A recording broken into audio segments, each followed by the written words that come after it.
Hello students, vector के last lecture में हमने क्या क्या सीखा है। वेक्टर के लास्ट लेक्चर में हमने क्या क्या बातें सीखी हैं। हमने यूनिट वेक्टर के बारे में डिस्कशन किया था। हमने वेक्टर को रिजॉल्व करना सीखा था, दैट मीन्स उसको आई cap, J cap, K cap के टर्म में लिखना हमने सीखा था। क्लियर है एकदम। और हमने रिजल्टेंट वेक्टर निकालना सीखा विदाउट यूजिंग दैट फॉर्मूला कि under root a square plus b square plus 2ab cos theta. हमने पोजीशन वेक्टर लिखना सीखा। अगर किसी को कोऑर्डिनेट आपको पता हो तो पोजीशन वेक्टर लिखना हमने सीखा है। क्लियर है। चलिए उसी को आज हम कंटिन्यू करते हैं और बहुत ही इंटरेस्टिंग चीज़ें हम देखते हैं वेक्टर में। Like let's say position vector को ही हम कंटिन्यू करते हैं। लेट्स से मेरे पास एक कार्टेशियन सिस्टम है, X axis, Y axis and Z axis, and let's say this is our origin. Let's say some point A and जिसके कोऑर्डिनेट है x, y, z। तो OA वेक्टर लिखना कोई बड़ी बात नहीं है। OA वेक्टर क्या होगा भाई? OA वेक्टर सिंपली क्या होगा? x i cap plus y j cap plus z k cap. अच्छा भाई, ये हमने पोजीशन वेक्टर लिख दिया।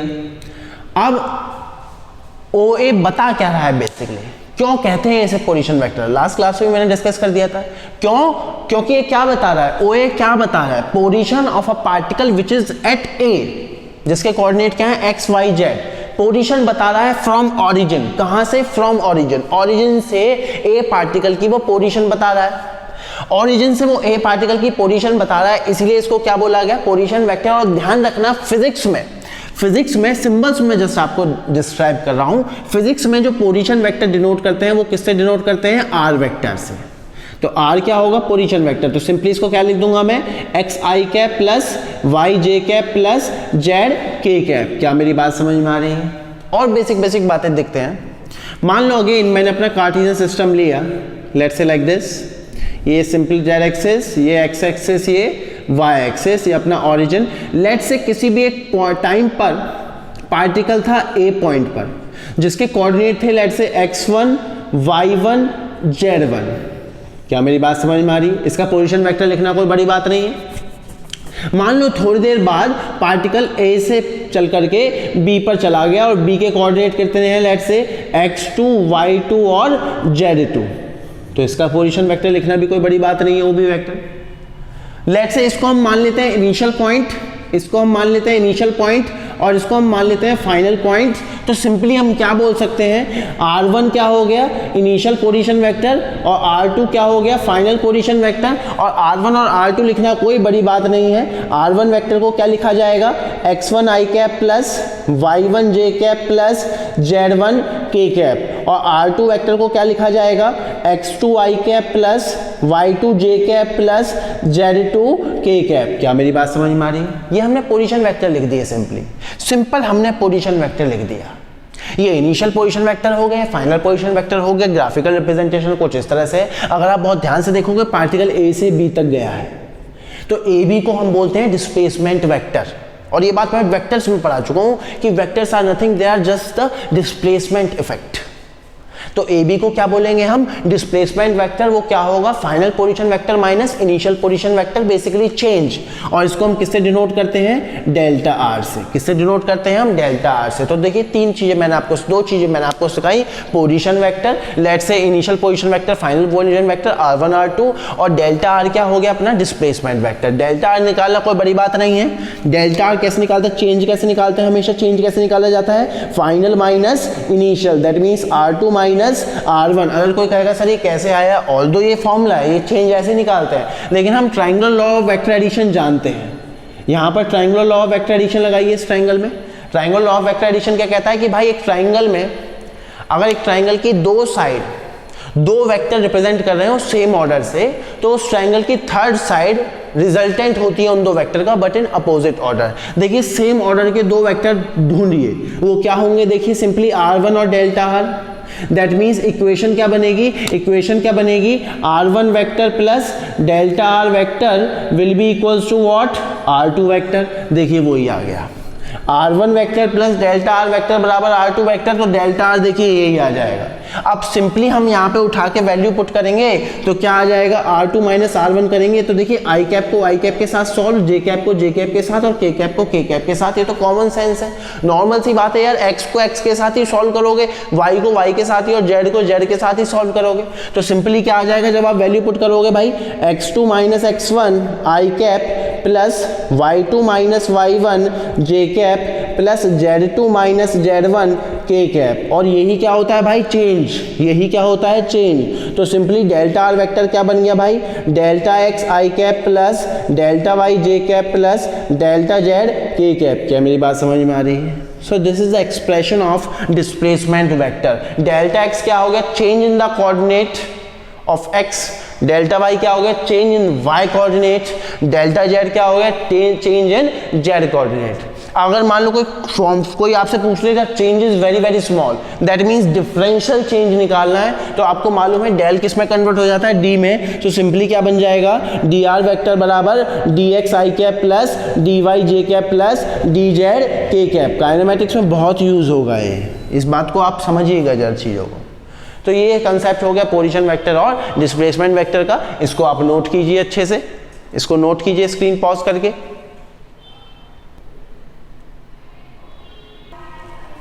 ओके, सो हमने जो है पोजीशन वेक्टर और डिस्प्लेसमेंट वेक्टर के बारे में ज्ञान प्राप्त कर लिया है। क्लियर एकदम। नाउ और बेसिक बातों पर हम चर्चा करते हैं।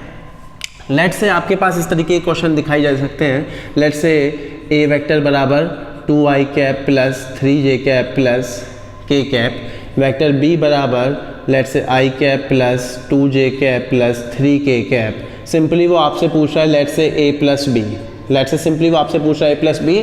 तो आपको मालूम होना चाहिए, कॉमन सेंस है, सिंपली अगर मैं इसको ऐड करूंगा तो ये क्या है, ये क्या है, x कंपोनेंट ऑफ a, ये क्या है x कंपोनेंट ऑफ b। तो x x के साथ ऐड होगा, y y के साथ और z z के साथ ऐड होगा। दैट मीन्स सिंपली आंसर क्या आ जाएगा, 3i cap plus 5j cap plus 4k cap.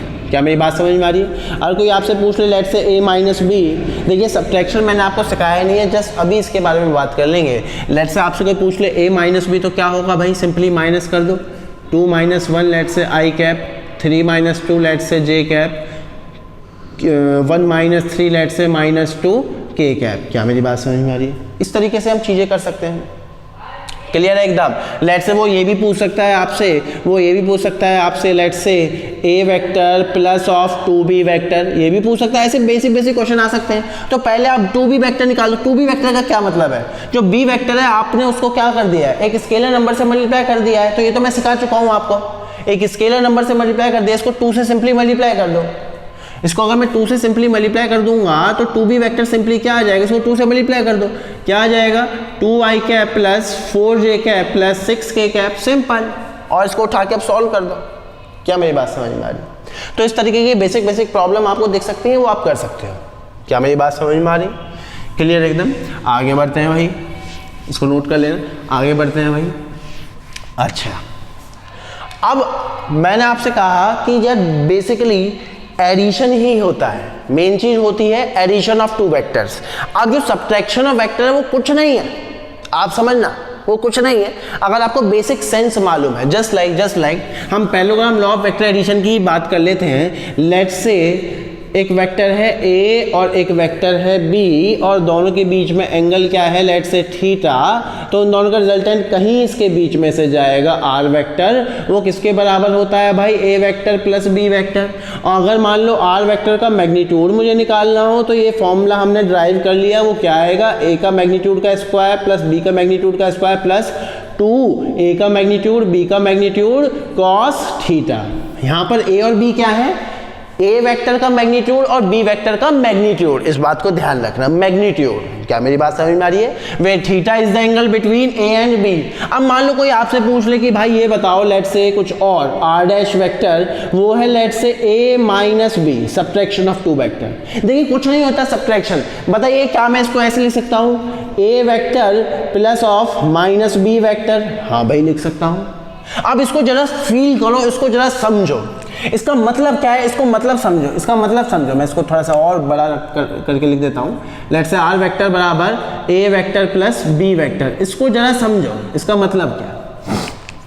Plus sign का मतलब क्या है, the resultant of two vectors, कौन से दो वेक्टर, ए एंड बी, उसका रिजल्टेंट क्या है, R. The resultant of A and B is R and its magnitude is this, where theta is the angle between A and B.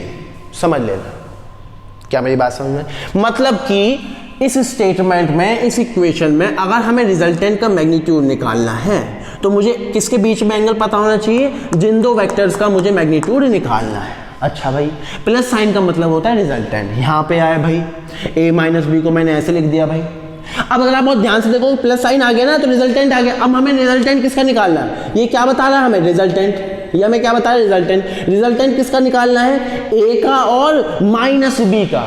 Now I want to calculate the resultant of A and minus B. अच्छा भाई, तो ए तो यही है, अगर B ऐसे है तो माइनस बी क्या होगा, अगर बी ऐसे है तो माइनस बी क्या होगा, लाइक दिस।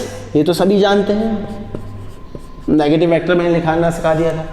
अब अगर मान लो मुझे इसका मैग्नीट्यूड चाहिए, किसका मैग्नीट्यूड, आर डैश का मैग्नीट्यूड चाहिए, तो ये तो हमने पढ़ ही रखा है ना, एंगल बिटवीन किसके बीच में होना चाहिए, जिन दो वेक्टर का रिजल्टेंट निकाल रहे हो। अब किन दो वेक्टर का रिजल्टेंट निकाल रहे हो, ए और माइनस बी का, तो एंगल किसके बीच में पता होना चाहिए, ए और बी है, ए और माइनस बी, ए और माइनस बी। अगर आप बहुत ध्यान से देखोगे ये एंगल निकालना कोई बड़ी बात नहीं है। ये एंगल कितना होगा, 180 माइनस थीटा, और इन दोनों का रिजल्टेंट कहीं इसके बीच में से जाएगा और वो क्या होगा, आर डैश, और वो क्या होगा, a vector plus of minus b vector which is a minus B.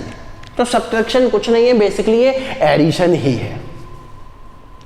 क्या मेरी बात समझ में आ रही है। अब देखो, अब सिंपली मैं वैल्यू पुट करूंगा तो क्या कर दूं, अंडर रूट पहले का मैग्नीट्यूड का स्क्वायर जो कि ए ही है, दूसरे का मैग्नीट्यूड का स्क्वायर जो कि ध्यान रखना अभी भी बी ही है। मोस्ट ऑफ द टाइम बच्चे यही गलती कर देते हैं, ये माइनस बी का स्क्वायर लिख देते हैं। चलो ठीक है, बी का स्क्वायर माइनस बी का स्क्वायर एक ही बात होती है, लेकिन गलत है ये। माइनस बी नहीं आ रहा, प्लस माइनस डायरेक्शन बताता है वेक्टर में, डायरेक्शन मुझे पता चल गई ये रही माइनस बी। अब यहां पर इसलिए मैंने बार बार बोल रहा हूं ए और बी क्या होते हैं, मैग्नीट्यूड, मैग्नीट्यूड, डायरेक्शन नहीं, मैग्नीट्यूड। तो सिंपली हम यहां बी पुट करेंगे और प्लस 2ab, बस एंगल चेंज कर देंगे और एंगल क्या होगा, 180 माइनस थीटा, और आपको मालूम है कॉस 180 माइनस थीटा होता है माइनस कॉस थीटा। तो क्या आ गया भाई, under root a square plus b square minus 2ab cos theta, और यही क्या हो गया, सब्ट्रैक्शन, यही क्या हो गया, सब्ट्रैक्शन। लेकिन यहाँ पर ध्यान रख लो अगेन, थीटा क्या है भैया, angle between A and B. Theta अभी भी क्या है, angle between A and B. क्या मेरी बात समझ में आ रही है, क्लियर रहेगा। सो this is the subtraction of two vectors. Basically आपको कंसेप्ट मालूम होने चाहिए, ये जो मैंने सिखाया है ये कंसेप्ट आपको मालूम होने चाहिए, क्लियर है। आप इसको जरा नोट कीजिए, अच्छे से स्क्रीन पॉज करिए और इसको नोट कीजिए। ओके, सो इसी कंसेप्ट के ऊपर हम एक दो प्रॉब्लम और डिस्कस कर लेते हैं। लेट्स से हमारे पास तीन वेक्टर है, उसका मैग्नीट्यूड गिवन है। लेट्स से ए का मैग्नीट्यूड है 5, बी का मैग्नीट्यूड है लेट्स से 4 और सी का मैग्नीट्यूड है लेट्स से 3। क्या मेरी बात समझ में आ रही है। इन तीनों वेक्टर का मैग्नीट्यूड गिवन है और इन तीनों वेक्टर में एक रिलेशन गिवन है कि भाई ए वेक्टर बराबर b vector plus c vector, और वो कह रहा है कि find the angle between b and c. इस क्वेश्चन को लिख लेना, find the angle between b and c. अब देखिए कैसे करेंगे। अच्छा भाई, मैग्नीट्यूड गिवन है, इसको जरा गौर फरमाओ, इस रिलेशन को जरा गौर फरमाओ। ये क्या कह रहा है पहले सुनो।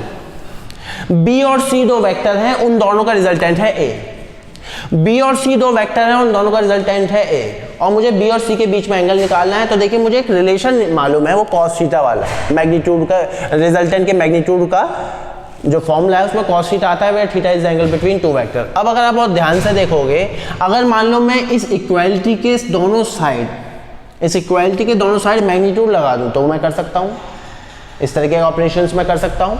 तो मैं इस स्टेटमेंट को ऐसे लिख सकता हूं, भैया दोनों साइड मैंने मैग्नीट्यूड ले लिया। अच्छा भाई, अब ये क्या बन गया, इसको फील करो जरा, ये क्या बन गया। Magnitude of resultant of b and c, क्या बन गया, magnitude of resultant of b and c, और उसका जो फॉर्मूला मुझे मालूम है वो क्या होता है, अंडर रूट बी के मैग्नीट्यूड का स्क्वायर प्लस सी के मैग्नीट्यूड का square plus 2bc cos theta, और एक इसके बराबर है ए के मैग्नीट्यूड के, दोनों साइड स्क्वायर कर दो तो क्या बन जाएगा, ए के मैग्नीट्यूड का स्क्वायर बराबर बी का स्क्वायर प्लस सी का square plus 2bc cos theta, यहाँ पर वैल्यू पुट कर दो तो क्या बन गया 5 का स्क्वायर, और ये क्या बन गया 4 का स्क्वायर प्लस 3 का square plus 2 4 into 3 into cos theta. अगर आप ध्यान से देखोगे 16 प्लस 9 25 हो गया, इसने इसको मार डाला तो ये क्या आ गया simply 0, so cos theta simply क्या आ गया 0, तो थीटा बराबर क्या आ गया 90 डिग्री। दैट मीन्स दोनों के बीच में एंगल कितना है 90 डिग्री। अगर आप बहुत ध्यान से देखोगे इसको हम वैसे भी देख सकते हैं, तो देखिए एक ट्राइंगल बन रहा है, ए रिजल्टेंट है ना, ए रिजल्टेंट है ना, तो वो हाइपोटेन्यूज हो गई, एक इसमें से बेस होगा, एक इसमें से परपेंडिकुलर होगा, तो देखिए बहुत ही एक स्टैंडर्ड ट्रिपलेट बन रही है 5 4 3, राइट एंगल ट्रायंगल ही है। दैट मीन्स इसका अगर मुझे ग्राफिकल रिप्रेजेंटेशन बनाना है तो मैं कैसे बनाऊंगा, लेट से ये हो गया अपना B, ये हो गया अपना C, और ये क्या हो गया अपना A। क्या मेरी बात समझ में आ रही है, क्लियर है एकदम, और इक्वेशन भी सेटिस्फाइड है। अब मान लो मैं इस क्वेश्चन को मॉडिफाई कर देता हूं और मैं क्वेश्चन पूछता हूं find the angle between A and C, इसके बीच में एंगल बताओ, ये वाला एंगल। और जो ट्रायंगल से अब इस टाइम ये एंगल निकालना कोई बड़ी बात नहीं है, लेकिन जरूरी नहीं है हर बार राइट एंगल ट्रायंगल ही बनेगा, ऐसा कोई जरूरी थोड़ी। ये तो इस बार वैल्यू ऐसी दे दी है बन गया राइट एंगल ट्रायंगल, जरूरी थोड़ी है। मान लो वैल्यू हो गई ये 8 कर दूं, ये √2 कर दूं, ये कुछ और कर दूं, तो इस बार एंगल कुछ आर्बिट्री आ जाएगा। तो हमें तो जनरल बातें सीखनी है। अब मुझे क्या निकालना है, इसको आप नोट कर लीजिएगा एक बार स्क्रीन पॉज करके। अब मुझे क्या निकालना है, find the angle between A and c, और सब कुछ सेम है, रिजल्ट सब कुछ क्वेश्चन सेम है, और मुझे निकालना है find the angle between A and C. A और सी के बीच में निकालना है ना। अच्छा भाई, तो मैंने क्या काम किया, मैंने इस इक्वेशन को मॉडिफाई करना शुरू किया। क्या मैं इस इक्वेशन को ऐसे लिख सकता हूँ कि भाई बी वेक्टर बराबर vector A minus vector C, बिल्कुल लिख सकता हूँ भाई। इसको लिख सकता हूँ vector A plus of minus vector C. अच्छा भाई, अब अगर आप बहुत ध्यान से देखोगे ये क्या बन गया, ये क्या कह रहा है, resultant of A and minus c, resultant of A and minus c, मतलब सब्ट्रैक्शन वाला कंसेप्ट लग रहा है। और इसको तो मैं सॉल्व करना आता ही है ना, दोनों साइड में मैग्नीट्यूड ले लूंगा, दोनों साइड मैग्नीट्यूड ले लूंगा, तो इसको सॉल्व करेंगे तो क्या आ जाएगा, under root a square plus c square minus 2ac cos theta, where theta is the angle between A and c. ये बात हो चुकी, ये बात हो चुकी है, theta is the angle between A and c, ये बात हो चुकी है। अगर ये ए है, ये सी है, और दोनों के बीच में एंगल थीटा है, अगर ये सी है तो ये क्या होगा माइनस सी, और ये एंगल क्या हो जाएगा 180 माइनस थीटा, और यही क्या होगा ए माइनस सी, और इसका रिजल्टेंट कहीं यहाँ से जाएगा, और उसका मैग्नीट्यूड ही क्या आता है a square plus c square minus 2ac cos theta, where theta is the angle between A and c. बस यहाँ माइनस आ जाता है, बस यहाँ माइनस आ जाता है। क्या मेरी बात समझ में आ रही है? दैट मीन्स अब तो सिंपली आपको वैल्यू सब्स्टिट्यूट करनी है, दोनों साइड स्क्वायर कर दो, दोनों साइड स्क्वायर कर दो, वैल्यू सब्स्टिट्यूट करो, बी का स्क्वायर क्या आ जाएगा 16 बराबर ए का स्क्वायर क्या आ जाएगा 25 प्लस सी का स्क्वायर क्या आ जाएगा 9 minus 2 into 5 into 3 cos theta, और यहाँ से आप सॉल्व कर लो, यहाँ से क्या आ जाएगा कॉस थीटा। क्या मेरी बात समझ में? इसको इजीली आप सिंप्लीफाई कर सकते हो, क्लियर है एकदम। सो इस तरीके की हम बेसिक अप्रोच लगा सकते हैं। क्या मेरी बात समझ में आ रही है? क्लियर है एकदम। इसको आप नोट कीजिए, हम आगे बढ़ते हैं और बेसिक क्वेश्चंस को अप्रोच करते हैं। लेट्स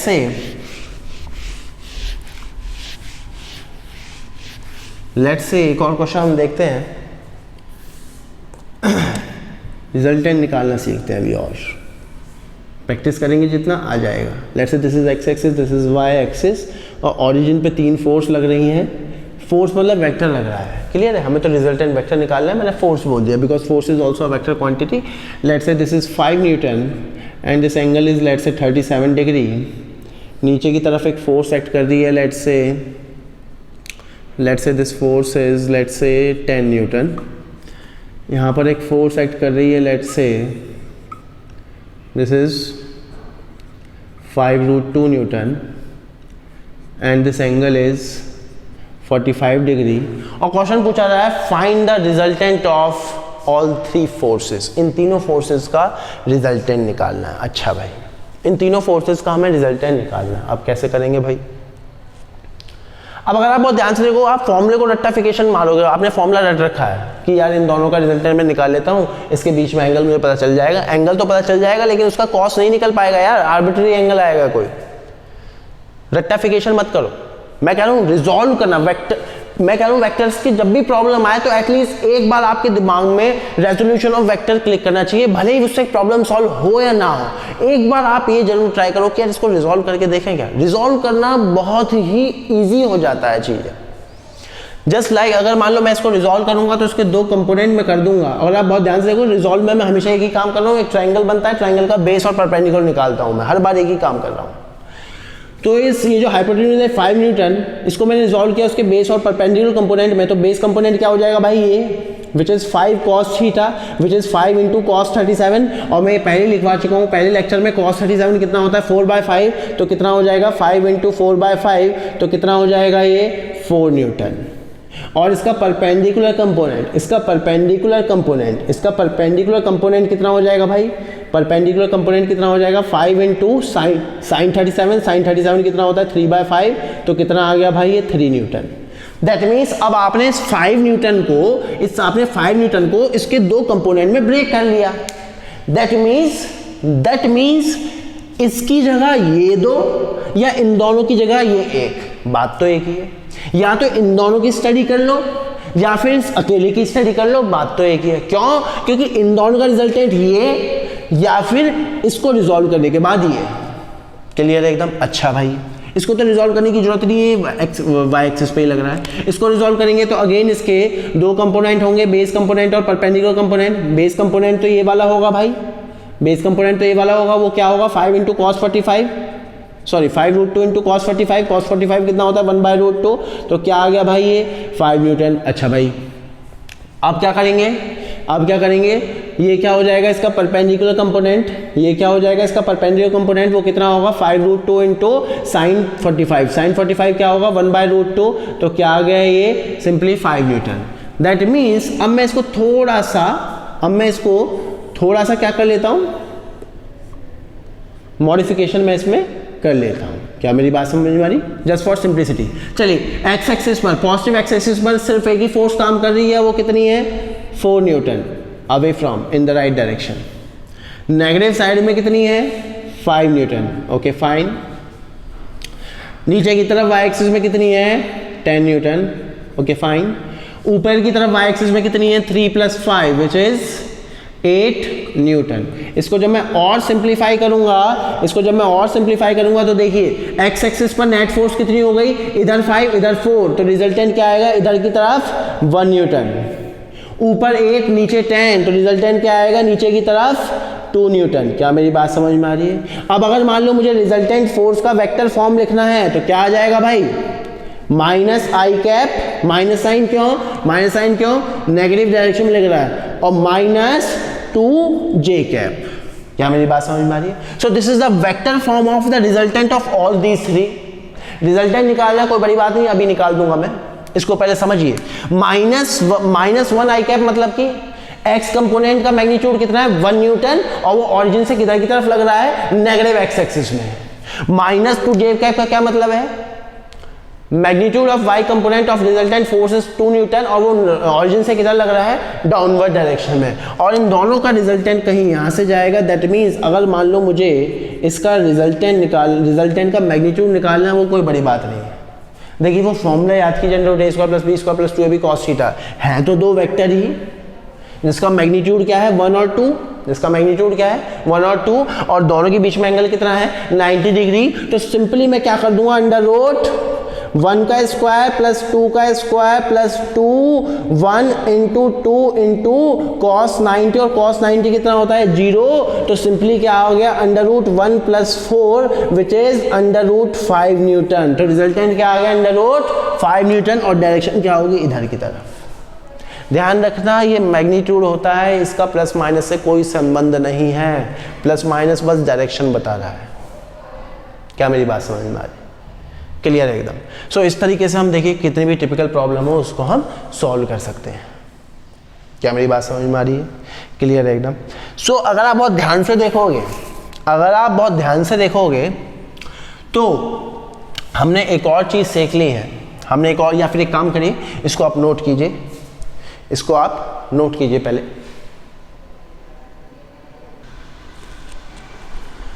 अगर आप बहुत ध्यान से देखोगे तो मैं क्या बता रहा था आपको, लेट्स से कोई भी एक वेक्टर है, ए वेक्टर, अभी पहले एक्स और वाई कोऑर्डिनेट में ही सीखते हैं। Let's say A X I cap plus A Y J cap plus A Z K cap, इस तरीके की कोई सिचुएशन है। तो ए एक्स क्या हो गया उसका एक्स कंपोनेंट, ए वाई क्या हो गया उसका वाई कंपोनेंट, ए जेड क्या हो गया उसका जेड कंपोनेंट। अभी फिलहाल लेट्स से इसी के साथ हम खेलते हैं और इसको मैं ड्रॉ करता हूँ, तो देखिए इस तरीके की एक सिचुएशन बन जाएगी।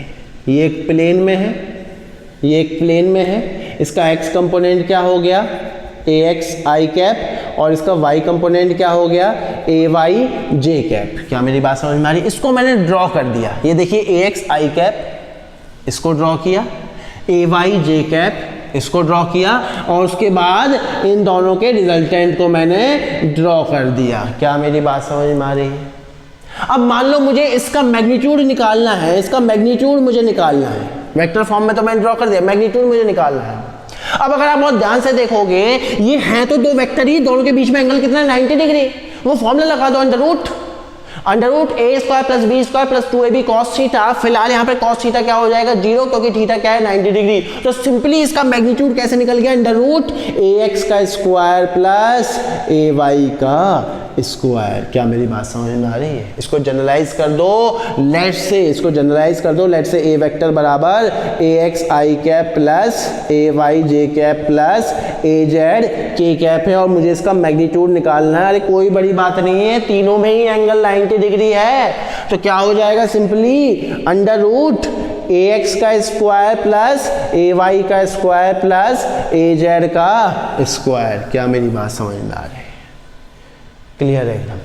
सो जब भी कभी इस तरीके की फॉर्म आपको गिवन हो तो सिंपली आप इस तरीके से करिए। मैं कह रहा हूं कि रेक्टिफिकेशन की तो कोई जरूरत ही नहीं है। मान लो आपको वेक्टर की भी नॉलेज नहीं होती तो कोऑर्डिनेट की तो नॉलेज है। इसके कोऑर्डिनेट क्या है ए एक्स और ए वाई, इसके कोऑर्डिनेट क्या है 0, 0। अब वो इसका मैग्नीट्यूड पूछ रहा था, मतलब इसकी लेंथ पूछ रहा था, वो निकल जाएगी यार। डिस्टेंस फॉर्मूला आप सभी लोग पढ़ के आए हो 10th क्लास में। वो क्या होता है under root x2 minus x1 का square plus y2 minus y1 का square plus z2 minus z1 का स्क्वायर। वही तो किया है मैंने यहाँ पे। वो अलग बात है x1 y1 और z1 क्या हो जाएंगे ओरिजिन, क्योंकि सारी कैलकुलेशन हम ओरिजिन से कर रहे हैं। तो सिंपली क्या हो जाएगा under root x square plus y square plus z square. क्या मेरी बात समझ में आ रही है? वही हुआ है यहाँ पर भी। रेक्टिफिकेशन मत करना, चीजों को समझना। क्या मेरी बात समझ में आ रही है? और मैं कह रहा हूं कि यार ये एंगल भी निकल जाएगा। और मान लो वो डायरेक्शन पूछ रहा है, डायरेक्शन मतलब कि जो रिजल्टेंट है वो हॉरिजॉन्टल से कितने एंगल पे इंक्लाइन है वो भी निकालना कोई बड़ी बात नहीं है। देखो ट्राइंगल तो बन ही रहा है, यहाँ से tan अल्फा निकाल दो, tan अल्फा क्या आ जाएगा ए वाई अपॉन में ए एक्स। देखिए सब कुछ आ रहा है आपको।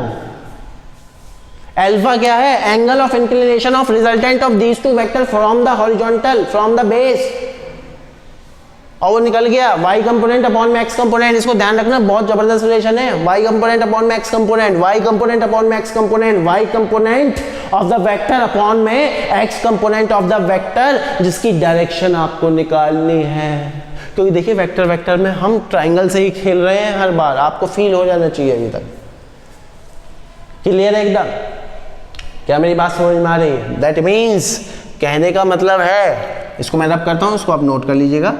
कहने का मतलब है लेट्स से, स्क्रीन पॉज करके आप इसको नोट कीजिएगा। लेट्स से मेरे पास एक क्वेश्चन है इस तरीके का, और प्लस माइनस में कंफ्यूज नहीं होना है मैग्नीट्यूड निकालते टाइम। लेट्स से मेरे पास एक क्वेश्चन है इस तरीके का 2i cap plus 3j cap minus k cap. वो पूछ रहा है इसका मैग्नीट्यूड निकालो। कोई बड़ी बात नहीं है, क्या हो जाएगा अंडर रूट 2 का स्क्वायर प्लस 3 का स्क्वायर प्लस -1 का स्क्वायर। -1 का स्क्वायर लिख दो या 1 का स्क्वायर लिख दो, बात तो एक ही है। क्या मेरी बात समझ में आ रही है? इसको आप सिंपली सॉल्व कर सकते हैं। क्लियर है एकदम?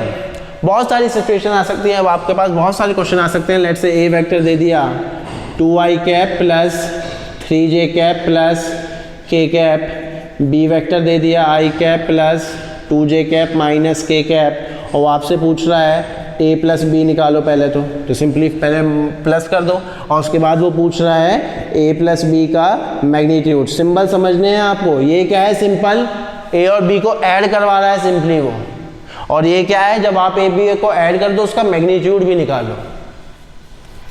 क्या मेरी बात समझ में आ रही है? क्लियर है? और प्रॉब्लम्स हम डिस्कस करते हैं, और प्रॉब्लम हम डिस्कस करते हैं। लेट्स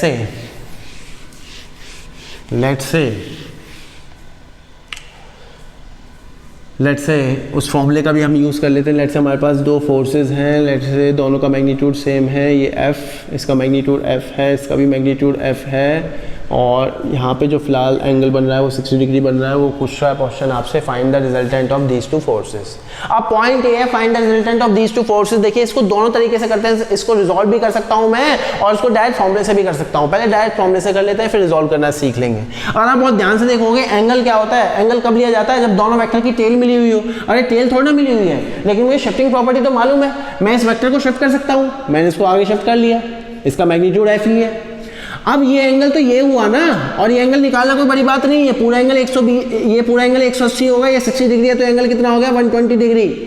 अब इन दोनों का रिजल्टेंट कहीं इसके बीच में से जाएगा, लेट्स से F डैश, और वही मुझे निकालना है, उसका मैग्नीट्यूड मुझे निकालना है। तो F डैश का मैग्नीट्यूड क्या आ जाएगा भैया, F डैश का मैग्नीट्यूड क्या आ जाएगा, under root a² plus b² plus 2ab cos theta. फिलहाल a और b क्या है सेम, तो क्या हो जाएगा अंडर रूट f का square plus f² plus 2f into cos 120। cos 120 कैसे निकलेगा भाई, cos 120 को क्या लिख सकता हूं मैं, cos 180 माइनस 60। अब 180 मतलब no change, that means cos 60। अब प्लस माइनस लगाएंगे, 180 माइनस थीटा सेकंड क्वाड्रेंट में cos क्या होता है नेगेटिव, और cos 60 क्या होता है हाफ, तो आंसर क्या आ गया -1/2। cos 120 क्या हो गया -1/2। जब यहाँ पे आप पुट करोगे -1/2 तो 2 से 1/2 कैंसिल हो जाएगा और माइनस साइन आ जाएगा, दैट मीन्स यहाँ माइनस आ जाएगा, तो क्या हो जाएगा under root f² plus f² minus f², ये इससे कैंसिल आउट हो जाएगा, तो सिंपली क्या आ जाएगा f। दैट मीन्स इन दोनों का रिजल्टेंट क्या आ गया f। अब कोई कहेगा सर मुझे रिजॉल्व करने से सिखा दो, या मुझे रिजॉल्व करना है, इसको रिजॉल्व करने से मुझे सॉल्व करना है, तो वो भी हो जाएगा, कोई बड़ी बात नहीं है यार, वैसे भी कर लेते हैं। इसको आप नोट कर लेना, इसको आप नोट कीजिएगा, स्क्रीन पॉज करके आप इसको नोट कीजिएगा, क्लियर है। फिर मैं आपको रिजॉल्व करने के मेथड से आपको एक बार बता देता हूँ। इसको सिंपल है, एकदम ईजी है। अगर आप बहुत ध्यान से देखोगे, फिलहाल इस तरीके की सिचुएशन है, ये है f, ये भी है f, और ये है 60 डिग्री। लेट्स से ये अपना x एक्सिस हो गया, और इसको मैंने क्या मान लिया y एक्सिस। क्या मेरी बात समझ में आ रही है? रिजॉल्व करने के लिए दोनों की टेल भी मिली होनी चाहिए, मैंने इसको आगे खींच दिया। अगर ये 60 डिग्री है तो ये भी कितना होगा 60 डिग्री, मैग्नीट्यूड तो f ही है। रिजॉल्व करो, चलो रिजॉल्व करो। ये क्या होगा इसका बेस कंपोनेंट ये होगा, इसका बेस कंपोनेंट ये होगा हेयर, वो क्या हो जाएगा f cos 60। cos 60 कितना होता है 1/2, तो कितना हो गया f/2। और ये क्या हो जाएगा भाई इसका परपेंडिकुलर कंपोनेंट, ये क्या हो जाएगा इसका परपेंडिकुलर कंपोनेंट, वो कितना होगा f sin 60। sin 60 कितना होता है √3/2, तो कितना हो गया √3f/2। अब सिंपली इसको थोड़ा सा मैं मॉडिफाई करूंगा, अगेन x एक्सिस और y एक्सिस मैंने बनाई। अब देखिए x एक्सिस में रिजल्टेंट क्या हो जाएगा, ये f है, ये f/2 है, तो ओवरऑल क्या हो गया इधर की तरफ f/2। अच्छा भाई, और डाउनवर्ड डायरेक्शन में क्या हो गया √3f/2। अब मान लो मुझे वेक्टर फॉर्म में, देखिए मुझे अगर वेक्टर फॉर्म में लिखना है, इन दोनों का रिजल्टेंट कहीं इसके बीच में से जाएगा, देखिए बिल्कुल ठीक बन गया। लेट्स से f डैश को अगर मान लो मुझे वेक्टर फॉर्म में लिखना है तो क्या लिखूंगा मैं, सिंपली f/2 i कैप, यहाँ पे क्या आ जाएगा f/2 i कैप, और ये क्या हो जाएगा -√3/2f j कैप। ये क्या हो गया इसका x कंपोनेंट रिजल्टेंट का, ये क्या हो गया y कंपोनेंट। और अगर आपको मान लो मैग्नीट्यूड निकालना है, सिंपली अगर मान लो आपको मैग्नीट्यूड निकालना है तो क्या करते हो, √x कंपोनेंट का स्क्वायर और y कंपोनेंट का स्क्वायर, दैट मींस f/2 का स्क्वायर प्लस √3f/2 का स्क्वायर। इसको सॉल्व कर लो, आंसर fe आएगा। क्या मेरी बात समझ में आ रही है? क्लियर है एकदम। इसको आप नोट करिए इस कंसेप्ट को, फिर आगे बढ़ेंगे हम। ओके सो और हम क्वेश्चंस प्रैक्टिस करते हैं और हम कंसेप्ट अपने क्लियर करते हैं। लेट्स से एक क्वेश्चन हम देखते हैं। लेट्स से एक फ्लोर है, इसको समझिएगा ज़रा, और मान लो मैं वर्टिकल से एक बॉल को ऐसे थ्रो करूं विद स्पीड v, या फिर कहो वेलोसिटी v, क्लियर है, और जो कि वर्टिकल से कितना एंगल बना रही है, थीटा। अब ये तो आपने किया भी होगा, ये एक्सपेरिमेंट किया होगा। मान लो मेरे पास एक बॉल है और मैं इसको ऐसे थ्रो करूं, तो जैसे ही इसको हिट करी तो ये सेम एंगल से रिबाउंड बैक कर जाएगी। लेट्स से ऐसे जाएगी वापस v वेलोसिटी से, क्लियर है एकदम।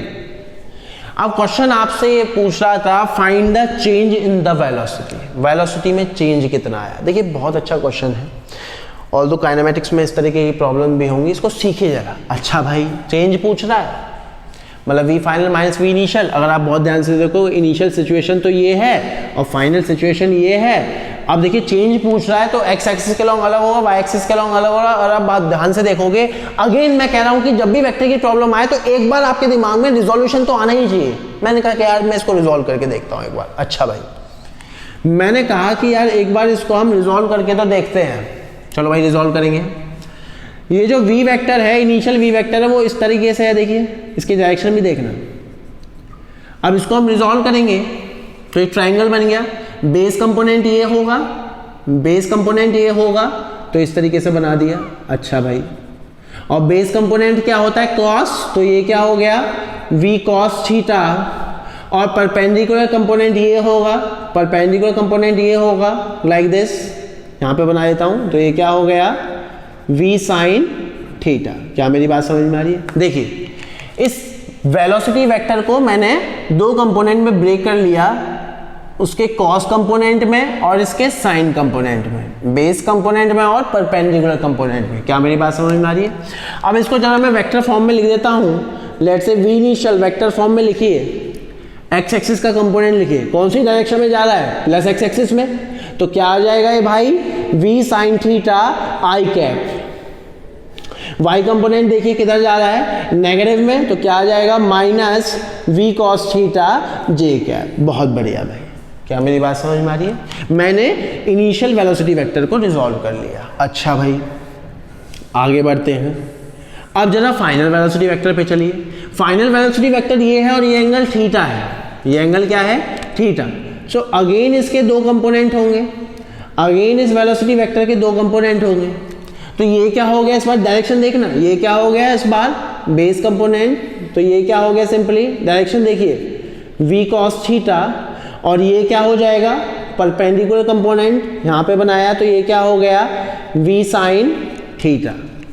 तो जब मैं फाइनल वेलोसिटी वेक्टर को लिखूंगा, जब मैं फाइनल वेलोसिटी वेक्टर को लिखूंगा तो देखिए क्या आ जाएगा, v फाइनल क्या आ जाएगा, पहले x एक्सिस का देखिए, ये रहा x कंपोनेंट, पॉजिटिव डायरेक्शन में जा रहा है, तो क्या आ गया ये, v sin थीटा आई कैप। और ये क्या है, y component, plus y direction में जा रहा है, तो क्या आ गया ये, v cos theta j cap. अब देखिए वो क्या पूछ रहा है आपसे, change in velocity, delta v। Change आपको मालूम है हमेशा कैसे निकालते हैं हम, फाइनल माइनस इनिशियल। अब अगर आप बहुत ध्यान से देखोगे, फाइनल माइनस इनिशियल किया है, ये हम कर चुके हैं अभी फिलहाल, x को अलग सॉल्व करो, y को अलग सॉल्व करो। अगर आप बहुत ध्यान से देखोगे x कंपोनेंट कट जाएगा इस बार, देयर इज नो चेंज। और होता भी क्यों, जब अगर आप बहुत ध्यान से देखोगे x कंपोनेंट के अलॉन्ग देखिए, इनिशियल में मैग्नीट्यूड कितना है, v sin थीटा, डायरेक्शन क्या है, प्लस, फाइनल में मैग्नीट्यूड क्या है, v sin थीटा, डायरेक्शन क्या है, पॉजिटिव x एक्सिस। अरे किसी भी चीज में तो चेंज नहीं हुआ। वेक्टर में अगर आपको चेंज करना है, आइदर चेंज द मैग्नीट्यूड और चेंज द डायरेक्शन और चेंज बोथ। यहां पर तो कोई भी चीज चेंज नहीं हो रही है, तो वेलोसिटी का जो x कंपोनेंट है वो चेंज होगा ही नहीं, देयर इज नो चेंज, तो इसलिए जीरो आ गया। अच्छा भाई y कंपोनेंट में अगर आप देखिए सॉल्व करोगे तो v cos theta j cap minus of minus v cos theta j cap, तो कितना आ गया ये भाई, 2v cos theta j cap. इसका सिग्निफिकेंस समझो, there is no change in the velocity along x axis. जो भी चेंज हुआ है वो y एक्सिस में हुआ है, और चेंज का मैग्नीट्यूड कितना है, 2v cos थीटा, डायरेक्शन क्या है, प्लस y एक्सिस। क्या मेरी बात समझ में आ रही है, क्लियर है एकदम?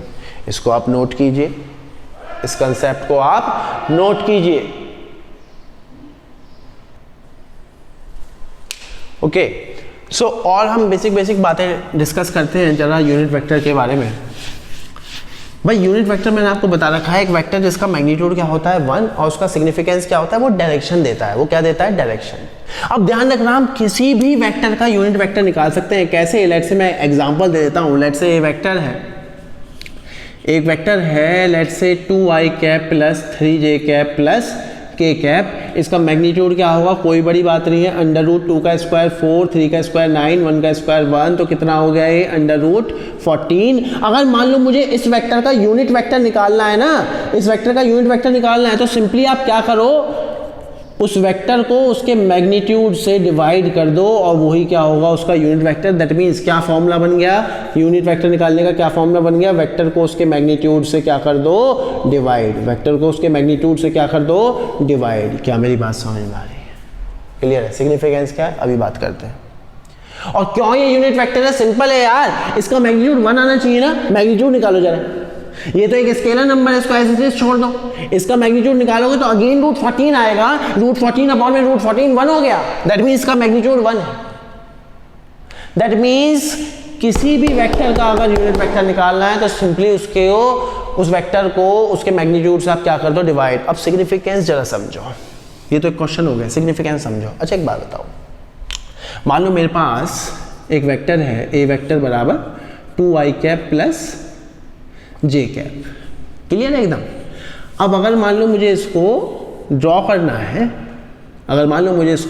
है, तो कुछ इस तरीके से होगा। ये हो जाएगा भाई 2i कैप, ये हो जाएगा भाई j कैप, इन दोनों का रिजल्टेंट कुछ ऐसे होगा और ये कोऑर्डिनेट क्या होंगे? 2,1। बिल्कुल ठीक बात है। अच्छा भाई क्लियर है? अब अगर मान लो मैं आपसे कहूं, या फिर ये बताओ, यूनिट वेक्टर हमने सबसे पहले डिफाइन करे थे एक्स एक्सिस के long I cap, Y axis के लॉन्ग जे कैप और जेड एक्सिस के लॉन्ग के कैप। और मैंने सिग्निफिकेंस क्या बताया था वहां पे यूनिट वेक्टर का? मैंने आपको बताया था कि भाई यूनिट वेक्टर का मैग्नीट्यूड तो 1 है। दैट मींस अगर आप आई cap, J cap, K cap को किसी के भी साथ अटैच करते हो, मान लो मैं 5 के साथ लगा देता हूं, तो 5 का मैग्नीट्यूड तो चेंज नहीं होगा, लेकिन 5 को क्या मिलेगी? डायरेक्शन। 5 का क्या मतलब है? ऑरिजिन से प्लस एक्स एक्सिस की तरफ। 2j कैप का क्या मतलब है? ऑरिजिन से प्लस y एक्सिस की तरफ, जिसका मैग्नीट्यूड क्या होगा? 2। क्या मेरी बात समझ में आ रही है? अब मैंने इसका यूनिट वेक्टर निकाल दिया, इसका मैग्नीट्यूड तो 1 है ना। दैट मींस अगर मान लो मैं किसी भी नंबर को इसके साथ मल्टीप्लाई कर दूं, क्या उसका डायरेक्शन चेंज होगी? सॉरी, क्या उसका मैग्नीट्यूड चेंज हो जाएगा? नहीं। क्यों? क्योंकि किसी को भी 1 के साथ मल्टीप्लाई करोगे तो सेम रिजल्ट मिलेगा आपको। लेकिन वो क्या साइन करता है? Direction. I cap, J cap, K cap specifically X axis, Y axis, Z axis के अलॉन्ग डायरेक्शन डिफाइन करते हैं, लेकिन जरूरी थोड़ी मैं हर बार उसी के एक्सिस के अलॉन्ग पूछूंगा। मान लो मैं कहूँ कि Ram is moving with speed 5 metre per second. Ram is moving with speed 5 metre per second along this line, along this axis. ये भी एक एक्सिस हो सकता है। Find its velocity. वेलोसिटी फाइंड करनी है। दैट मीन्स मतलब कि उसको डायरेक्शन देनी है, स्पीड को डायरेक्शन देनी है। और डायरेक्शन क्या है? ये डायरेक्शन क्या है? ये मतलब मुझे वेक्टर फॉर्म में लिखना है। अब मैंने इसका यूनिट वेक्टर तो निकाल लिया ना, ये रहा यूनिट वेक्टर ए कैप। उसका मैग्नीट्यूड क्या है? ये इसका मैग्नीट्यूड क्या है? 1। अब मान लो मैं राम की स्पीड को इससे मल्टीप्लाई करा दूं, इस पूरे से मल्टीप्लाई करा दूं, उसका मैग्नीट्यूड आएगा √4 + 1 विच इज √5। तो ए मैग्नीट्यूड ए का यूनिट वेक्टर क्या हो गया? 2i कैप प्लस जे कैप अपॉन में √5। अब मान लो मैं राम की स्पीड को इससे मल्टीप्लाई करा दूं, इस टर्म से मल्टीप्लाई करा दूं, तो क्या मिल जाएगा? वेलोसिटी यार। Velocity along this axis. बहुत जबरदस्त चीज है, बहुत ही इंपॉर्टेंट, बहुत ही जबरदस्त। क्या मेरी बात समझ में आ रही है? So this is the significance of unit vector. क्या हमने सीखा कि हम किसी भी वेक्टर का यूनिट वेक्टर निकाल सकते हैं। कैसे? उस वेक्टर को उसके मैग्नीट्यूड से डिवाइड कर दो, पर यूनिट, ऐसे समझ लो। क्या मेरी बात समझ में आ रही है? और उसका सिग्निफिकेंस क्या है? उसका सिग्निफिकेंस क्या है कि यार वो उस लाइन, उस एक्सिस के अलॉन्ग वो डायरेक्शन असाइन करने के लिए यूज है। I cap, J cap, K cap are simply used to assign the direction along x-axis, y-axis and z-axis only. If I want to assign the direction in the space, then how? कैसे कर सकता हूं? ऐसे कर सकते हो। क्या मेरी बात समझ में आ रही है? क्लियर एकदम? सो इस लेक्चर को हम यहीं पे रोकते हैं। नेक्स्ट लेक्चर में हम वेक्टर्स को एंड अप करेंगे। उसकी और अच्छी अच्छी प्रॉपर्टीज़ और एप्लीकेशंस को पढ़ते हुए। बेसिकली प्रोडक्ट ऑफ वेक्टर्स बचा हुआ है और कुछ न्यूमेरिकल्स भी हम करेंगे, वो हम नेक्स्ट लेक्चर में देखेंगे। Okay, thank you.